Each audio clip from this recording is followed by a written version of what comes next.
많이 더우시죠? 네. 잠시 기도하겠습니다. 하나님, 참으로 더운 날인데 하나님의 자녀들이 오늘도 각자의 일터에서 정말 열심히 일하다가 생수의 강가로 나왔습니다. 저희들 모두가 이 생명강에 흠뻑 적시는 이 시간 되게 하여 주시옵소서. 예수 그리스도 이름으로 기도합니다. 아멘. 제목이 뭡니까 여러분? 거절의 은혜입니다. 네. 여러분, 성경에 나오는 인물 가운데 가장 고난을 많이 받은 사람은 여러분들은 누구라고 생각하세요? 신약에는 누구라고 생각하십니까? 요즘에 우리 최 목사님이 계속 강의하고 계시죠? 사도 바울이라고 저는 생각해요. 그렇죠? 그렇다면 여러분, 구약은 누구라고 생각하세요? 오늘 누구 얘기 읽었지 오늘? 네, 모세입니다. 네. 근데 여러분, 두 사람의 공통점이 있어요. 그토록 죽도록 충성했는데 그들의 기도가 어찌 보면 처참하게 거절되었다는 것입니다. 바울은 자기 몸에 있는 가시를 빼달라고 몇 번 기도합니까? 3번 기도했어요. 근데 하나님은 뭐라고 말씀하십니까? 내가 받은 은혜가 족하다 하시면서 그 기도를 거절하십니다. 내 병이 낫지 않아도 내가 나와 함께하는 것이 은혜야. 그것이 너에게 가장 큰 은혜라고 말씀하셨던 것이죠. 이 가시가 하나님의 강하심을 더 의지하는 계시가 되었던 것입니다. 제가 그래서 전에 1월 달인 것 같아요. 거절의 응답이라는 제목으로 이 말씀을 드렸습니다. 기억조차 없죠? 네, 지극히 정상입니다. 그게. 네. 그래요. 오늘 이야기의 주인공은 누굽니까 여러분? 모세예요. 네. 여러분, 모세를 심리 분석학적으로 보면 어떤 사람이라고 생각하세요? 심리 분석학으로 모세를 한번 본 적이 있습니까? 네. 그는 말을 더듬었어요. 소심했습니다. 자신감도 없었어요. 또 때로는 욱하는 면도 있었죠. 어찌 보면 우리와 너무나 닮은 점이 많은 사람입니다. 아니, 홍해를 갈랐던 모세가 자존감이 낮았다고요? 여러분, 그렇습니다. 왜냐하면 그는 강에 버려지는 운명으로 태어납니다. 사실 칼 융의 분석 심리학에 의하면은 영유아기 때 기억은 우리의 무의식과 잠재의식 속에 남아있다고 말합니다. 그래서 어려서 버려진 것이 일종의 외상후 스트레스 장애가 될 수 있다는 것이죠. 물론 모세는 애굽 공적에 발견돼서 어디서 자랍니까? 왕궁에서 자라요. 그런데 여러분, 왕궁이 아이들을 자라기에 좋은 환경입니까? 아니죠. 모세는 아버지 아므람과 엄마 요게벳, 형 아론, 그리고 누나 미리암과는 교제도 거의 할 수 없는 그런 상황에서 자랍니다. 여러분, 이런 연구 발표가 있었습니다. 왕궁 같은 집에서 자란 사람들은 오히려 가족 간의 유대 관계가 좋지 않다는 결과가 있었어요. 그래서 그런지 저도 제 주위 사람들을 이렇게 보면은요, 큰 부자의 자녀들이 그렇게 많이 싸우는 것을 저는 보게 됩니다. 물론 집이 너무 작아도 좋지 않지만 어떻게 적당한 크기가 좋다는 것입니다. 여러분 한번 생각해 보세요. 모세는 그 큰 왕궁에서 지금 고아로 자라고 있어요. 얼마나 힘들었을까? 이렇게 모세의 어린 시절은 많은 트라우마와 상처가 많았던 것입니다. 또한 모세는 자신의 정체성에 대해서도 큰 혼란이 있었어요. 자신이 이집트 사람이 그토록 혐오하는 히브리인인 것을 깨달은 후 어떤 일이 벌어집니까? 자신의 동족을 때리는 이집트 감독관을 때려 죽여요. 그래서 어떻게 합니까? 모래에 파묻습니다. 이렇게 동족을 위하는 마음으로 이집트 사람을 죽였는데 오히려 동족인 히브리인에게 그는 어떻게 됩니까? 거절당합니다. 이런 그의 거절의 상처는 하나님이 모세를 부르실 때도 즉각적으로 순종하지 못하게 했던 것이죠.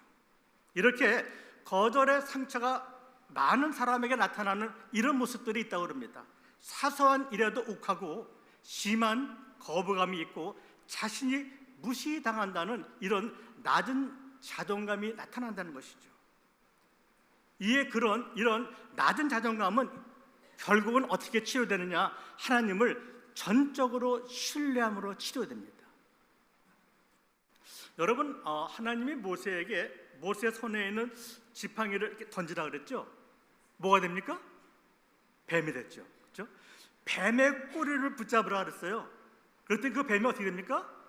지팡이가 됐어요. 모세는 하나님을 전적으로 신뢰했던 것이죠. 여러분, 뱀의 꼬리를 잡으면 어떻게 되는지 아시죠? 뱀이 휙 돌아가지고 물잖아요.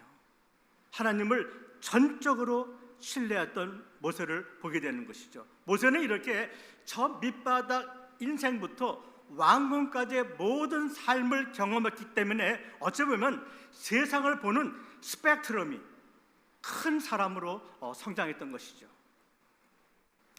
지금의 뇌 과학은요, 이런 스펙트럼이 큰 사람과 그렇지 않은 사람의 뇌를 촬영하게 되었습니다. 그런데 이런 놀라운 결과가 나타납니다. 삶의 스펙트럼이 큰 사람의 뇌가 그렇지 않은 사람의 뇌보다 공감하는 뇌신경회로가 더 많다는 것이 발견된 것이죠. 이런 뇌신경회로에 대한 연구는 10년 전부터 독일, 또한 미국의 스탠퍼드에서, 이제는 한국에서도 많이 이루어지고 있습니다. 그래서 어찌 보면 모세는 하나님을 받아들이는데도 다른 사람들과 달랐던 것 같아요. 성경은 모세에 대해서 이렇게 말하지 않습니까? 그 이전에도 그 이후에도 하나님을 직접 대면한 사람은 없다고 말합니까? 있다고 말합니까? 없다고 말하죠. 하나님을 직접 대면해서 대화를 나눈 사람은 모세가 유일한 사람이라고 성경은 증거합니다. 이것은 무슨 말이냐면 모세는 하나님의 최측근이었다는 거예요. 그렇죠, 여러분? 그래서 모세는 하나님께 어쩌면 더 한없는 순종하는 삶을 살지 않았나, 저는 그렇게 생각합니다. 신명기는 모세가 40년 동안 이스라엘 백성을 인도하고 이제 가나안이 보이는 이 모압 땅에서 가나안을 바라보면서 설교한 내용이에요. 즉 하나님의 최측근인 모세가 하나님께 기도한 내용입니다. 이 모세의 기도를 통해서 하나님이 우리에게 주시는 메시지는 무엇인가? 저는 오늘 그것을 여러분과 나누고자 하는 것이죠. 모세의 기도에 제일 먼저 외침은 하나님에 대해서 이렇게 말합니다. 하나님은 어떻게 말합니까? 전능하신 능력자라고 먼저 고백합니다. 주의 크심과 주의 권능을 말하고 주의 큰 능력으로 행하신 일, 하나님을 처음 이렇게 고백합니다. 그리고 그 다음 절 25절에서는 한 가지를 구해요. 뭘 구합니까? 영어로 뭐라고 말합니까? Let me go over 이렇게 말하고 있어요. 뭐예요? 건너가게 해달라는 거예요. 지금 40년 동안을 죽을 고생해서 여기까지 왔으니까는 저 눈앞에 보이는 가나안 땅 들어가게 해달라는 것입니다. 여러분은 어떻게 생각하세요? 모세의 이 기도 무리한 것입니까? 무리한 요청입니까? 어떻게 생각하세요, 여러분들은요? 너무나 당연한 거 아닙니까? 지난 40년 모세가 여기까지 온 것을 안다면 이것은 당연한 요청인 것이죠. 여러분, 출애굽 사건은 모세가 자진해서 한 것입니까? 아니에요. 이 사건을 잘 보게 되면 하나님과 6번 밀당합니다. 밀당이 뭔지 아세요? 밀고 당기고 6번을 밀당해요. 이 과정 속에서 하나님이 거의 강제적으로 부르셔서 40년 동안 쓰신 것입니다. 모세는 40년 광야에서 수백만의 백성을 이끄는 것이 얼마나 힘들었는지 어떻게 말합니까? 자기 목숨을 거둬달라고 이런 기도까지 한 사람이에요. 이런 모세가 하나님 가나안 땅 나 한번 밟게 해주세요. 정당한 요구 아닌가요? 그런데 하나님은 너무나 냉정하게 거절하신다는 것입니다. 하나님이 화까지 나세요. 어떻게 말합니까? 내게 진노하사. 어떻게 말해? Angry with me 이렇게 말하고 있어요. 그리고 어떻게 말합니까? 그만해, 다시 말하지 마 이렇게 말해요. Do not speak to me anymore about this matter 이렇게 말하고 있습니다. 다시는 말하지 마. 저는 하나님이 이렇게까지 하실 필요가 있었을까 이런 생각을 해요. 이 말을 들은 모세는 얼마나 섭섭했을까. 왜? 부르신 이가 하나님인데 하나님은 왜 이렇게 차갑게 대하시는지. 또한 이렇게 거절하시는 하나님은 또 왜 이렇게 자신만만해요? 예? 그래서 저는 혹시 무슨 이유가 있는 것은 아닌가 생각을 하게 된 것입니다. 이렇게 당당하게 거절하신 하나님은 혹시 모세에게 더 좋은 것을 주시려는 것은 아닌가 이런 생각이 자꾸 드는 거죠. 26절에서 거절하신 하나님은 27절에서 이런 말씀하십니다. 뭐라고 말씀하십니까? 너는 그곳 바라만 보고 요단에 어떻게 해요? 들어가지 못한다 이렇게 말해요. 모세가 지금 어디 서 있는지 아세요? 지도를 한번 보여드릴게요. 보세요 여러분. 지금 모세가 느보산 비스가 꼭대기에서 가나안 땅을 바라보고 있는 것이죠. 근데 신명기 34장에 가보면 모세는 바로 이 느보산에서 죽습니다. 지금까지 40년을 돌아서 이제 바로 눈앞에 보이는 여기까지 왔는데 얼마나 들어가고 싶겠습니까? 근데 하나님의 대답은 뭡니까? No, 안 된다는 거예요. 이유가 무엇이죠? 여러분이 잘 아는 이유 있죠? 뭐 때문에 그렇죠? 첫째, 출애굽기 보게 되면은 출애굽기 15장에는 마라의 쓴물을 단물로 만드는 사건이 나와요. 그 다음에 출애굽기 17장에는 르비딤이 이르렀을 때 물이 없자 백성들이 또 불평합니다. 그때 하나님의 모세에게 뭐라고 말합니까? 이제는 내 지팡이를 들어서 반석을 몇 번 쳐라 그래요? 2번이다. 그런데 민수기 20장에 보면은 가데스에서 물 없는 사건이 또 나옵니다. 이것을 우리는 무리바 사건이라고 그래요. 물이 없자 백성들은 어떻게 해요? 모세와 아론에게 원망하고 어떻게 다툰다는 얘기를 해요. 다툰다. 그때 하나님은 어떻게 말씀하십니까? 이번에도 반석을 치라고 말합니까? 아니죠. 이번에 뭐라고 말씀하십니까? 내 입으로 명하여서 물을 내라 이렇게 말해요. 어떻게 해요? Speak to that rock 이렇게 말하고 있잖아요. 바위에게 말하라는 거 직접이에요. 그런데 모세가 어떻게 합니까?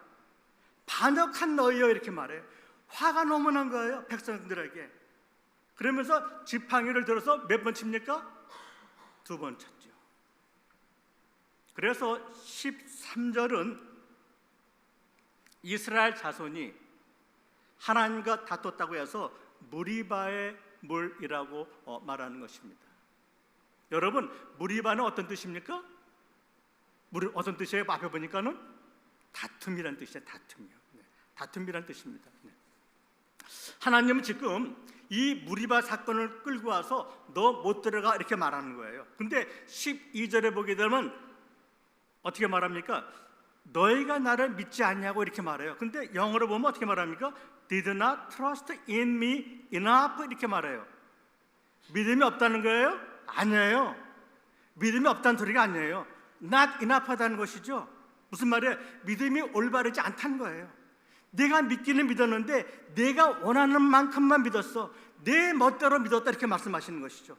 그래서 민수기는 모세의 이 불순종과 오만함 때문에 가나안 땅에 들어가지 못했다고 말합니다. 민수기는 모세의 잘못을 지적해요. 그런데 오늘 우리가 읽은 신명기는 다릅니다.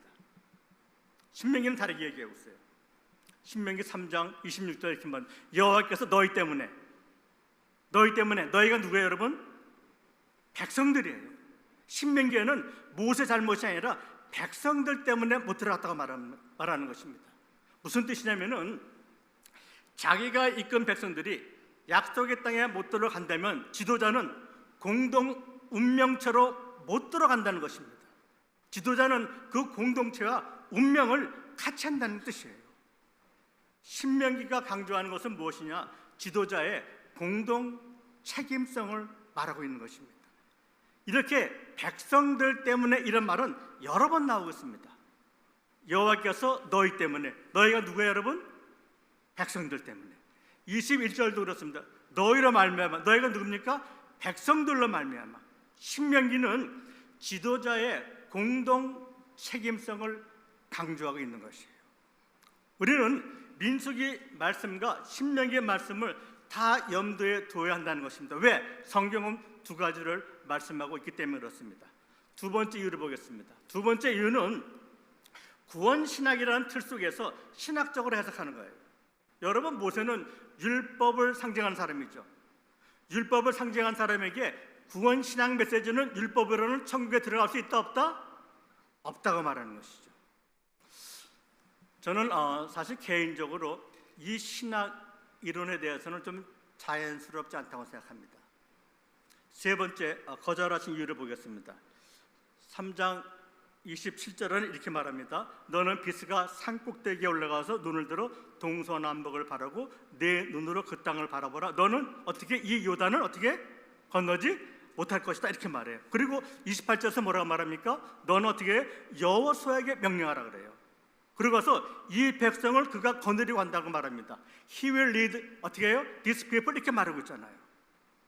지금 요단을 건너는데 누가 백성을 거느리고 간다는 것이죠? 여호수아한테 말하는 것이죠.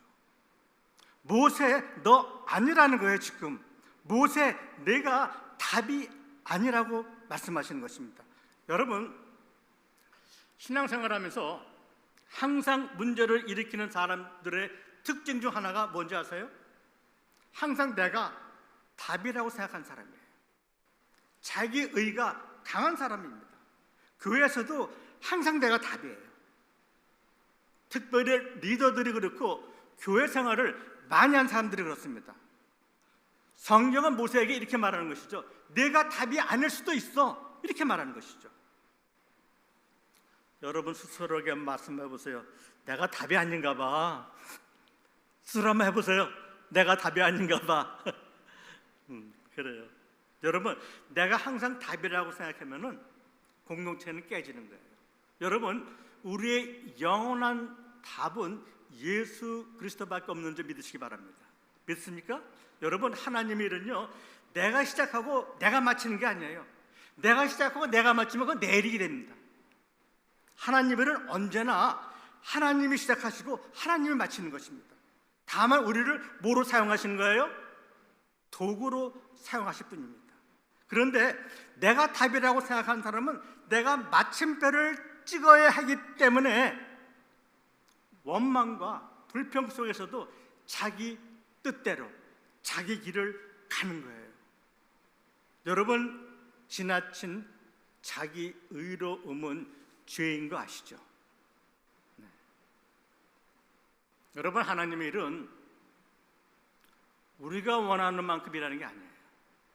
하나님이 시키는 것만큼 하는 것입니다. 28절 다시 한번 보겠습니다. 너는 여호수아에게 명령하고. 무슨 말이에요? 너는 여기까지야. 이제는 여호수아를 들어가게 한다는 것이죠. 자, 하나님의 커다란 섭리 속에서 내가 너를 여기까지만 쓰겠다는 것입니다. 아무리 위대한 지도자라 할지라도 사명에는 한계가 있다는 거예요. 하나님은 아무리 능력이 많은 사람이라 할지라도 한 사람에게 모든 일을 다 맡기지 않는다는 것입니다. 누구에게나 거기까지가 있다는 거예요. 거기가 어디인지, 내가 어디에서 내려와야 하는지 알아야 한다는 것입니다. 하나님의 전략, 특별히 하나님의 사람을 쓰시는 거 보면은 한 사람에게 모든 것을 다 맡기지 않습니다. 하나님의 구원 역사를 보세요. 우리의 창세기부터 계시록까지 보십시오. 하나님은 여기서 여기까지는 누굴 쓰시고 그 다음부터는 누구에게 넘기고 그 다음엔 또 다른 사람에게 넘깁니다. 우리 인생도 갈 때가 있고 멈출 때가 있다는 거예요. 여러분, 멈추는 것은 너무나 중요한 것입니다. 하나님이 멈추게 하실 때는 반드시 이유가 있는 거예요. 등장이 있으면 못 있어야 한다? 퇴장할 줄도 알아야 된다는 거예요. 안 그러면 하나님도 힘들어지는 거예요. 목사도 때가 되면 물러설 줄 알아야 되는 것이죠. 젊은 목사님들 잘 들으세요, 정말. 네. 목사도 때가 되면 물러설 줄 알아야 되는 거예요. 안 그러면 교회가 힘들어지고 자신도 추해집니다. 한국교회 문제가 이런 것 때문에 생기는 거 아니에요, 지금 여러분? 왜냐하면 우리는 완전할 수 없기 때문에 그렇다는 거예요. 하나님이 멈추게 하시면은 다 못 끝내도 그만둬야 하는 거예요. 열심히 했지만 미완성으로도 끝날 수 있다는 것입니다.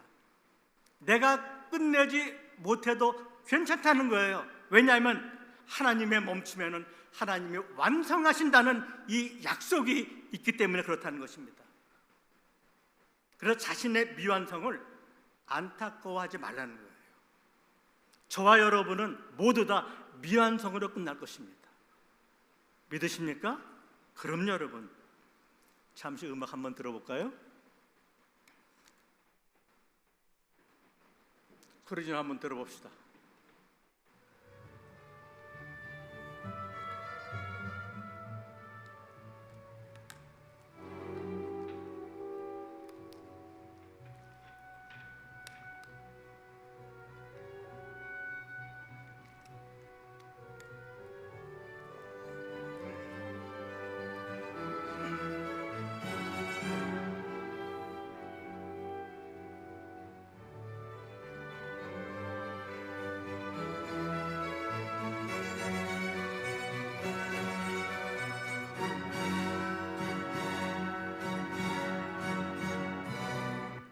여기까지만.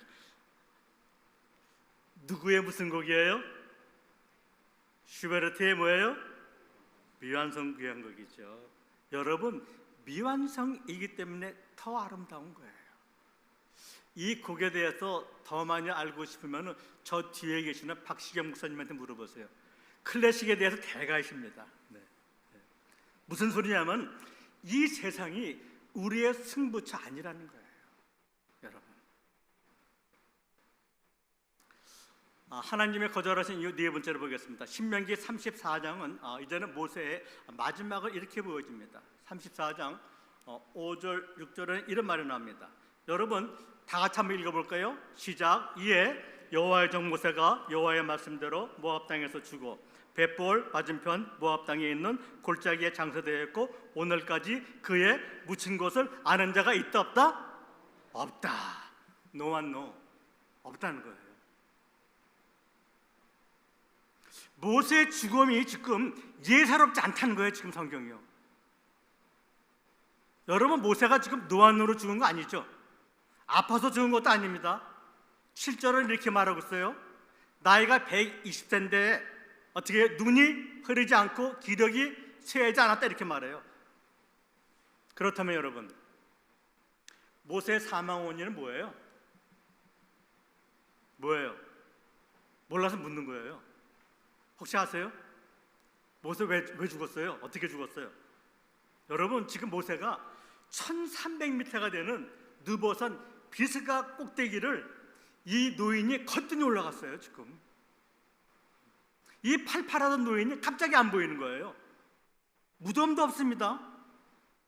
엘리야나 에녹처럼 승천한 것도 아니에요.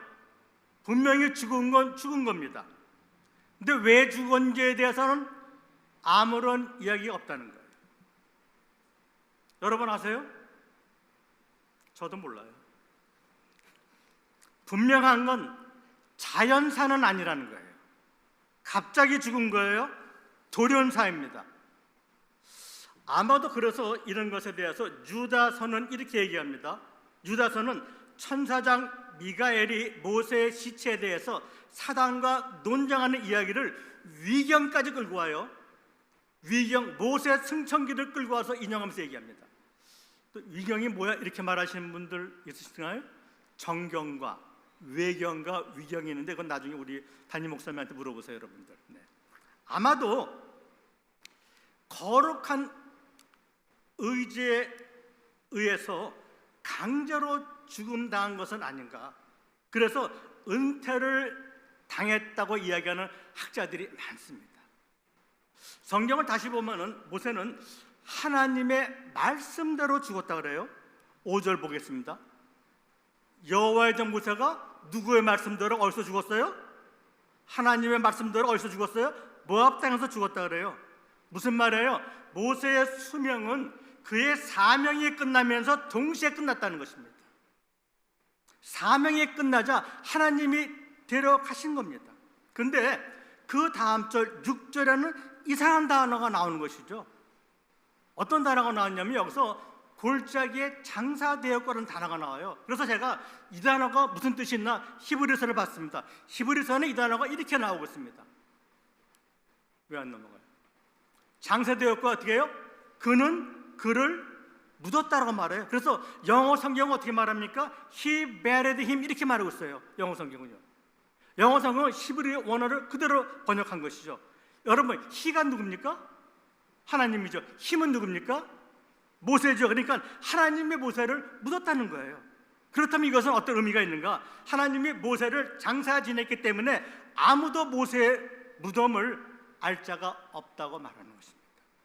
이스라엘의 최고의 지도자였던 모세는 무덤도 영원히 알려지지 않은 채 끝나는 것입니다. 그의 비문도 없이 끝납니다. 모세 오경은 이렇게 모세의 죽음과 함께 끝납니다. 모세는 가나안 땅에 들어가지 못하고 끝나죠. 그런데 여러분, 제가 또 질문해요. 모세는 정말 가나안 땅에 못 들어갔나요? 들어갔다. 손 한번. 들어갔다. 못 들어갔다. 그 뭐에 양다리 고쳤어요? 못 들어갔다? 사실 이것 때문에 많은 사람들이 야, 모세가 천국 못 간 거 아니야? 이렇게 얘기하는 사람이 많다는 거예요. 여러분, 모세 천국 갔습니까? 갔어요? 어떻게 갔어요? 어떻게 알아요? 어떻게 알아요, 그거? 여러분, 항상 우리 그 신학교 교수들이나 우리 목사님들은 모든 것을 성경적 근거와 신학적 근거로 얘기해야 돼요. 내 생각 얘기하면 안 되는 거잖아요. 여러분, 마태복음 17장에 보면은 예수님이 베드로와 야고보와 요한을 데리고 높은 산에 올라갑니다. 높은 산에 올라가요. 변화산 아니에요. 그때 세상에서 일어날 수 없는 엄청난 일이 벌어지죠. 자, 예수님의 수제자 3인방 데리고 높은 산 변화산에 올라갑니다. 그때 전설처럼 듣던 선지자들을 보게 되죠. 예수님이 누구를 보여주십니까? 그때 모세와 엘리야를 보여주죠. 그때 이 다혈질인 베드로가 흥분해가지고 뭐라고 말합니까? 여기서 뭘 짓자 그래요? 지금 초막을 짓자 그래요. 여러분, 그때 왜 이 베드로 형님은 갑자기 초막을 짓자 그래요? 왜 그래요? 이것에 대해서 어떤 학자들, 때로는 어떤 주석은 이렇게 말하기도 하더라고요. 베드로 형님이 너무 놀래가지고 횡설수설했을 거야 이렇게 말해요. 여러분들 그렇게 생각하십니까? 아니에요. 여러분, 그때가 바로 초막절이 가까웠던 것이죠. 그때가요. 그래서 베드로는 이 초막절 생각 때문에 초막을 짓자 그랬던 것입니다. 이 초막에 대해서는 초막을 히브리어로 숫꽃이라 그래요. 그래서 지금 히브리 사람들은 유대인들이 이것을 크게 성대하게 지내고 있습니다. 우리가 뭐 해피 땡스기빙 하는 것처럼 해피 어떻게 해요? 숫꽃 이렇게 말하고 있는 것이죠. 여러분, 모세가 나타났던 그 변화산, 높은 산, 그 높은 산을 지금 그 이름을 다볼산이라고 그래요. 그러면 우리가 다볼산이 어디인지 한번 알아보겠습니다. 다볼산이 어디냐면 여러분, 밑에 보면 느보산 보이십니까? 느보산, 그 위에 보면 조르단 리버라고 있어요. 요단강이에요. 그 위에 보면 다볼산 보입니까? 그러면 이 다볼산은 요단 서편이죠. 그러니까 거기는 가나안 맞습니까? 맞죠. 예수님은 지금 가나안 땅에 있는 모세를 보여주신 것이죠. 모세 천국 들어갔습니까? 들어갔죠. 자, 이제 제가 마지막으로 하나님이 모세의 기도를 거절하신 은혜가 무엇인지를 다시 한번 보겠습니다. 여러분, 모세는 사실 살아생전에 가나안을 못 들어갑니다. 그런데 뭐가 들어가냐? 너무나 중요한 거예요. 지금부터 이것이 제일 중요한 거예요. 뭐가 들어가냐? 여호수아 1장 7절 8절 보겠습니다. 다 같이 한번 크게 읽어볼게요. 시작. 극기 담대하여 나의 종 모세가 그러나 자로나 치우치지 말 그래야만 어디로 가든지 형통하리라. 이 율법책을 내 입에서 떠나지 말게 하며 주야로 그것을 묵상하여 그 안에 기록된 대로 다 지켜 행하라. 그래야만 내 길이 평탄하게 될 것이요 내가 형통하리라. 누구한테 하는 말이에요 지금? 여호수아한테 한 말이죠. 여호수아한테 왜 강하고 담대라 그래요? 여호수아가 지금 강하고 담대하지 못했기 때문에 강하고 담대라 그러는 거예요. 왜? 모세가 안 보이니까. 그러면서 뭐라고 말해요? 율법을 다 지키래요. 그러면 네가 형통하리라. 뭐라고 말합니까? 이 율법책을 내 입에서 떠나지 말게 하라. 그러면 내가 형통하리라 이렇게 말해요. 여기서 말하는 이 율법책이 무엇입니까? 이건 반드시 말해야 돼요 여러분. 이 율법책 뭐예요? 어떤 책이에요? 예? 말씀이지. 이것을 하는 말이 있잖아. 우리가 처음에 창세기부터 신명기까지 말을 뭐라 그래 우리가 이거 모세오경이잖아. 모세오경. 그러니까는 모세오경 성경에 들어가고 모세 자신은 못 들어가게 하신 것이죠. 그렇다면 여러분 사람이 아니고 성경에 들어갔다는 것은 무엇을 말하냔 말이에요. 앞으로는 인물이 아닌 말씀 시대의 시작을 보여주는 것입니다. 앞으로는 말씀 시대가 된다는 거예요. 굉장히 중요한 거예요 여러분. 이거요. 신명기는 무엇을 마지막으로 우리에게 말씀하고 있는가? 이제부터 이스라엘 백성을 가나안 땅에서 인도할 것은 모세가 아니라 뭐다? 모세오경 하나님의 말씀이라고 말씀하시는 겁니다. 그래서 이제부터 성경 말씀을 따라 살아야 한다고 말하는 거예요. 우리도 불완전한 인간이 아니고 살아있는 하나님의 말씀을 따라 인도되고 살아야 한다고 말하는 것이죠. 하나님의 말씀이 최고의 권위라고 말하는 것입니다. 저는 이것이 놀라운 하나님의 거절의 은혜라고 생각합니다. 하나님의 모세를 얼마나 사랑하셨는지를 보여주는 바로 이것이라고 저는 보는 것이죠. 저는 마지막으로 이런 생각을 해봤어요. 만약 모세가 가나안 땅에 들어가서 깃발을 딱 꽂았어. 어땠을까? 예? 모세의 인기가 하늘을 찔렀을 거예요. 그죠? 어쩌면 사람들은 모세의 동상을 만들고 모세를 신격화시켰을지도 몰라요. 그런데 하나님은 모세에게 이것을 허락하지 않으십니다. 그 이유는 무엇인가? 사람들로부터 받는 명예나 박수보다는 더 귀한 것을 모세에게 주고 싶으셨던 것입니다. 그래서 모세는 사람의 박수는 받지 못하고 끝납니다. 그런데 지금도 딱 한 분이 오늘까지 박수를 쳐주고 계시는 분이 있다는 거예요. 누굽니까 여러분? 누구예요? 하나님이 박수를 쳐주고 있다는 것입니다. 모세야, 내가 비록 실수했지만 너 너무 잘했어 하고 하나님이 박수를 쳐주고 있다는 것입니다. 아니, 목사님은 어떻게 알고 그래요? 여러분, 모세가 죽은 후에 1500년 후에 히브리서가 그거를 증거하기 때문에 그렇습니다. 히브리서 11장 26절 27절은 이렇게 말합니다. 하나님 말씀 읽어보겠습니다. 시작. 그리스도를 위하여 받는 수모를 애굽의 모든 보화보다 더 큰 재물로 여겼으니 이는 상 주심을 바라봅니다. 믿음으로 애굽을 떠나 왕의 노함을 무서워하지 아니하고 곧 보이지 않을 자를 보는 것 같이 하여. 보이지 아니하는 자를 보는 것 같이. 그래서 히브리서 11장 1절은 뭐라고 말합니까? 믿음은 바라는 것들의 실상이요 보이지 않는 것들의 뭐라? 증거라고 말하는 거예요.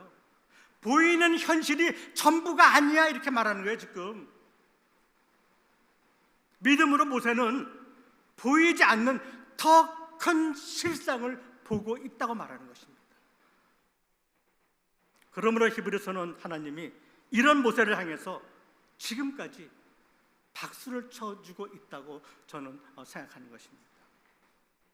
여러분, 박수에는 두 종류의 박수가 있는 거 아시죠?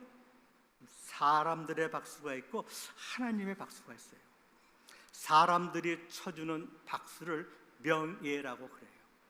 근데 하나님은 하나님 나라를 위해서 멍에를 졌던 사람에게 조용히 오늘도 박수를 쳐주고 계신다는 것입니다. 저는 우리 인생 끝날에 이런 하나님의 박수를 받는 우리 모두 되길 주 예수 그리스도 이름으로 축원합니다. 기도하겠습니다. 하나님, 하나님을 위해 섬긴 사람들은 내가 원했던 것을 완성하지 못해도 아름답습니다. 완전한 사람은 없기 때문에 그렇습니다. 미완성의 아름다움을 하나님이 완성시켜 주실 것이기 때문입니다. 하나님, 우리 인생 호흡이 멈추는 날 모세처럼 하나님의 박수를 받는 아름다운 마무리를 할 수 있게 하여 주시옵소서. 우리 인생은 이제는 불완전한 인간이 아니라 살아있는 하나님의 말씀에 의해 인도되기를 원합니다. 그런데 하나님, 우리들은 사람들의 간증 듣는 것을 더 좋아하고 정말 하나님이 나에게 친히 말씀하시면 두려워합니다. 왜냐하면 하나님이 말씀하시면 우리는 그 말씀에 순종하든지 불순종하든지 선택을 해야 하기 때문에 그렇습니다. 하나님의 말씀을 최고의 권위로 인정하는 절대적인 믿음을 갖게 하사 이제는 주님 말씀하시면 나아가고 주님 뜻이 아니면 멈춰서는 저희들 되게 하여 주시옵소서. 예수 그리스도 이름으로 기도합니다. 아멘.